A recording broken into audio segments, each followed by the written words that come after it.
Hiya everyone! Hold up, let's just get one thing clear. I do the hiya everyone's and the rainbow waves round here, okay? No. Bloody cheek, isn't it? I think that's called jumping on the bandwagon. Right, so this is the questions video. Your questions, my answers. But before the video starts, look, someone sent me this through the post. Watch this video here, watch this clip.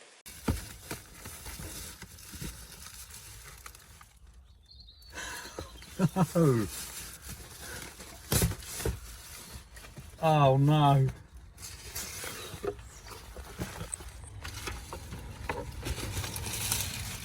Is it a real garlic bra?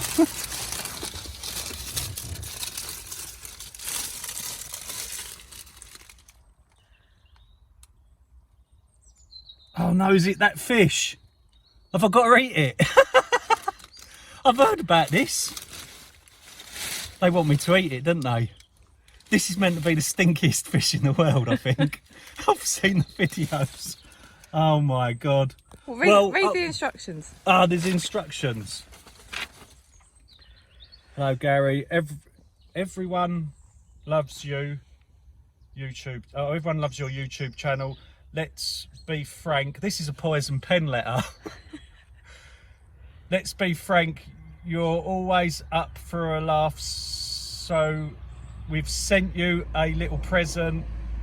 The tin inside this parcel is fermented fish, I was right, and it's legendary on the interweb.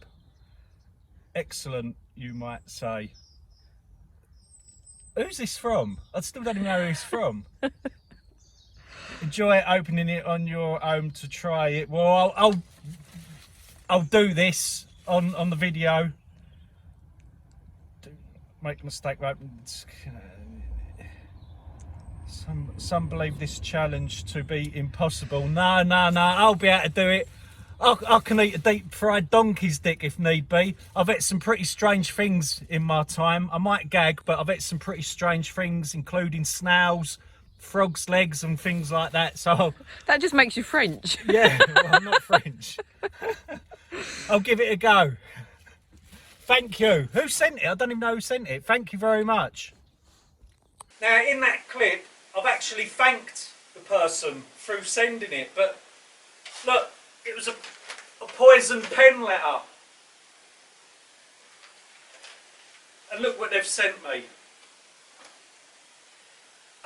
Now this is that really bad stinky fish, and I've heard about this, but at the end of the day I'm not fussy, and I'll give it a go. And I don't like food to go to waste, so I'm going to try my hardest to eat the whole lot. But that's in another video, that's the next video. Oh, and there was a secret code on there of who sent it. Turned out it was the Hellsteeds. Yeah, I'll give you a shout out. I don't expect this sort of stuff in return for a shout out, no. Right, so first question. Let's go. What the fluff are you doing awake at 1 o'clock in the morning? Now at 1 o'clock in the morning, yeah, sometimes I stay up late, and the reason behind staying up late is to get the video, my next video that's going up, I stay up late to get it edited, and we upload the video throughout the night because our internet speeds are very slow here. Some of the videos can take up to 10 hours to upload, so we do it through the night, and I stay up late to get it to go through the night. Okay, someone else has asked whether you've got a new camera. No, I've still got my old camera, which is a Sony camera. Not the best of cameras. I wish it was shockproof and waterproof. Because I left it out in the rain not long ago. It was alright until you did that. I know. The sound's got a bit naff on it. So no, it's still an old camera. I'm probably investing one in a few years. Okay, but the same person has asked, where do you get your music from? free videos? Good question. Actually, I know who this question's from. This is from Jordan, isn't it? All right there, Jordan. Oh, it's changed his name. Yeah, he's changed his name. He didn't tell me, so it confused me. Yes, the music. Now, the actual YouTube music that they allow you to download, which is on like the YouTube Studio thing, is pretty naff music. So what I do is I do a search, and I use a website normally. It's called Czech Vibe Sounds, as in like the Czech Republic, spelt like Czech. And on that, they've got some free music with no copyright, and I go to that to download the music, and I use like a YouTube video downloader for that. Okay, next is for me. There we go. It's a question for. Karen asked where I got my sweater or jumper from, and the answer is I really don't know. I've had it for about the same length of time as I've had Sophie, so it's probably about 15 years old. And she probably found it on a park bench. Yeah, probably. But it's been well washed, so the label's all faded. So I have no idea where I've got it, but it's older than my children. So yeah, but may do amend. Yeah. And she also asked, do hornets ever get inside the apples while you're working outside? Well, while we was working on like pressing the apples, luckily there was no hornets about. But the hornets quite often hollow out the apples on the tree until there's just like the skin left. They eat the whole lot, and the hornets are huge. Never used to have them hornets where we used to live. We only get these huge hornets in this Suffolk area in the forest. Since I moved here, I've never seen so bloody things so large. Yeah, there was one when I was picking apples. I had to run because they are scary. Okay, the next one. What is the one thing you would advise a new homesteader in the UK to do? A new homesteader? Yeah. Oh, that's a good question. Well, a brand new homesteader, the first thing they should do, if they've not already got stuff on their small holding or homestead, if it's just like a blank canvas, the very first thing to do, I would say, is plant fruit trees, because it takes a good few years for the fruit trees to mature, so don't delay on that. And then after about 4 years of being on your small holding, 4, 5, 6 years, your fruit trees will mature. Like mine, they've just started to mature and we get loads of fruit. So yeah, the first advice I could give on a new homesteader is get them fruit trees in quick. And then the second one would be get chickens, because they give you your eggs within your first year. And chickens will make you quite self-sufficient. Just think of all of the things that you can make with eggs that you get for free. Pasta. Waffles. Yeah, we make waffles from our eggs. Pancakes. I can't think what you can make. Yorkshire like, puddings. Yeah, Yorkshire puddings, meringues. Yeah. You can make plenty of afters, can't you, or desserts from eggs. Yeah, so get the chickens in. And also the chicken poo that you'll get will give you better veg next year in the growing season. Good point, yeah, and the chicken poo, yeah, we'll get your veg going, yeah, perfect. See, I do listen to you. Yeah. And how comes we don't have a dog? Very good question. We really do want a dog, but at the moment we've got cats, and our cats, look, cat's just come in now, look what he's doing. Let me watch it. Willow. Yeah. Yeah, so we've got cats at the moment, and these cats will get very distressed if we get a dog, to the point where they might run away and disappear in the forest or something like that. So it's, at the moment it's not fair on the cats because they hate dogs. Yeah, we made a commitment to the cats. Mum's still got the cats, they're out. And we have had people come here with dogs, and we've allowed them to bring the dogs onto the land, and the cats just hide. Yeah, they poop themselves and disappear and hide, and you don't see the cats at all. So we're waiting for the cats to die, really. Not that we're wishing them dead, but when nature happens, then we'll get a dog. Yeah. So what do you do with the animal waste? Well, I think we just sort of covered that with putting it in. Yeah, the animal waste, Compost. that goes into the composter, and we dig that in for the veg beds to help the veg grow. Chicken poo is very high in nitrates, and it makes everything grow huge, but not too much chicken poo, because the nitrates can be too high and affect the growing. One year we grew potatoes in a piece of land that was too high in nitrates. The potatoes grew absolutely huge, but they tended to be hollow inside, and they was going a bit brown inside. Not great, were they? Yeah, not great, but yeah, that's what we do, the animal waste. Yeah. Do you do foraging or herbalism or soap making? We don't do herbalism as much, but I have got a good book for home remedies, which I'll show here, which is here in this picture. And what was the other bit? I forgot. Foraging. Oh, foraging. Yes, we Yes. do foraging, but I've not had that amount of free time to do foraging.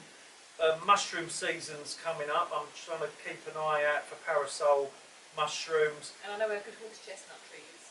Yeah, sweet. Sweet chestnut. Well, sweet chestnut. Yeah, horse chestnut. It's conkers. Yeah, you don't can't want to have eat it. it. Yeah, sweet chestnuts we're going to start gathering soon. I'm still hoping to get the last of the blackberries very soon. So yeah, we do a bit of foraging. And we've got some wild garlic near us. Yeah, there's wild garlic. In season, well, when it's in season. Yeah. There's a lot around, and we want to get out and do more. I've mapped but it we've out. just got the time at the minute. Yeah, I've mapped it out in my head where all of the spots are. But if the SHTF happens, which I very doubt it will, do you know what that means? Yeah, shit, it's the fan. We know where to forage for free food.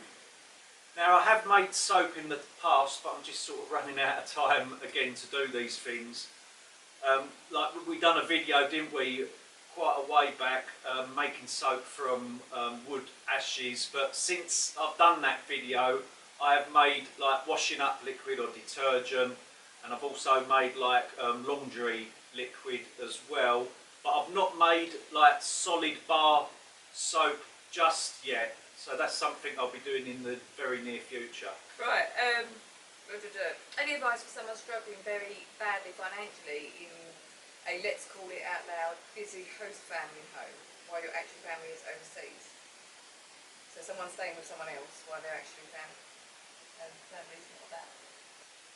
Now this sounds like a bit of an agony aunt question. I'm not properly qualified for this, but really the first thing I'll do if I was staying at somebody else's home, I would make myself as valuable as possible by helping them out loads and loads, so I wouldn't feel like I'm overstaying my welcome. The money side of things, well, I'd have to go out and get a little part-time job or get a job or something in between helping the family out. Oh, I'm not qualified for this. Yeah, I'd just stay in constant contact with your family abroad. Oh, no name. I hope it all works out for you on this one. Sorry, I just I'm not qualified. And lastly, be honest, how have you been feeling or doing lately? Your mental health okay? Well, firstly, thanks very much for your concern on that one, but I am doing absolutely fine. I find that sort of working with nature and working close with nature and all that definitely helps keep you sane during these crazy times. Steer clear from the mainstream media because they sell their news by fear, and they're not helping the situation. The mainstream media, they keep going on, oh, there's mental health epidemic. Well, if there is a mental health epidemic, they're not helping things by the crap that they broadcast. So steer clear from that. Watch nature videos, and just get out and about. And I'm sure your mental health will improve, which has helped mine. That's what I do to keep sane in this crazy world. Oh, I'm sorry, I lost my cursor. How much is the normal store price for those bottles and flip caps in the UK? In Canada, you think they're made of gold. So basically, you know the Kilner bottles. How much are they? Yeah, I don't know how much them bottles are actually that I put my cider in, because the mother and father-in-law got them from France. Yeah, they went to France. Whenever they go to France. They buy the beer, like the bottles with beer in, drink the beer, and then we get the empty bottles, which I think is lovely, but they could save us some beer as well. Yeah, they're like the Grolsch ones really, Yeah. but a French version, you know, like the Grolsch ones that had the tops. So yeah, we got all our bottles for free. We have about 40 of them now. Yes, the in-laws are alcoholics. It was over a period of years, wasn't Yeah, it? it's over a period of years. I'm in trouble now. My parents aren't that bad. Right, anyone know an expert joiner? Right. What was that one? Always a pleasure to watch an expert joiner at work. Anyone know one? Oh yeah, thanks Alex. So you know who the people are? It's spelled backwards, look, can you notice that? Dyslexic. Hey, read out who Right, does, Joe 'cause- Humphreys. Why don't you make meat as you have bees? Well, sadly all the bees died off over the winter. We didn't take any honey whatsoever from the hives because we knew that they was being robbed by wasps and other bees. We tried our hardest to sustain them. We was putting in food in there for them, but sadly the bees didn't make it. I have discovered that a lot of other bees did not make it either in this area and across the country. So we've got no honey, we can't make mead. I have made mead in the past from shop brought honey, and it's been absolutely fantastic. When we get the beehives up and running, I'll be making bee mead again. Absolutely great about my bees. Love mead. Yeah. So from Plastic Mug, what do you think of Elon Musk and his Starship? Would you start a smallholding on Mars? No. We need to look after this planet. Don't start trying to jump planets because we've effed this one up. And all these rich boys with their fancy bloody space equipment. I found out a statistic the other day. Someone taking a long haul flight. So say if I went from here to America, I would per person you roughly generate 3 tonne of carbon, but on these bloody spaceships, they're generating 500 tonnes per person per carbon. They need to stop it because people like me are trying to protect the planet, and then we've got these arseholes burning as much fuel as they can just because they're rich and they want to play with their big space bloody toys. No, I ain't got no time for them. And thank you for getting me one in family. Yeah, they need to start looking after the planet, not bloody burning fuel at that rate, fossil fuels. Yes. How much money did you have to start up? Me and my wife want to live a smallholding dream, but don't even have the money for a mortgage on their current home.